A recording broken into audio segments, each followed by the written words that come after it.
অবিশ্বাস্য গতিতে ছুটছেন Harry Kane. DR কঙ্গুর বিপক্ষেও নিজেকে মেলে ধরলেন দারুণভাবে। গতকাল রাউন্ড অফ 32-এর বাছা মরার ম্যাচে শুরুতেই এগিয়ে গিয়েছিল কঙ্গু। তখন হয়তো অনেকেই ইংল্যান্ডের বিদায়ের গল্প লিখে ফেলেছিল, কিন্তু না, সেখান থেকেই অসাধারণ এক প্রত্যাবর্তনের গল্প লিখলেন হ্যারি কেন।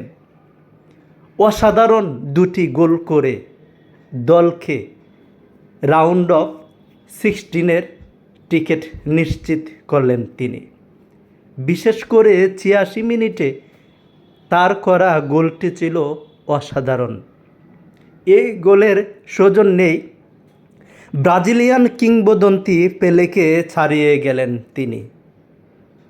তার এখন গোল সংখ্যা 13টি, এবারের বিশ্বকাপে আর্লিং হাল্যান্ডের সমান।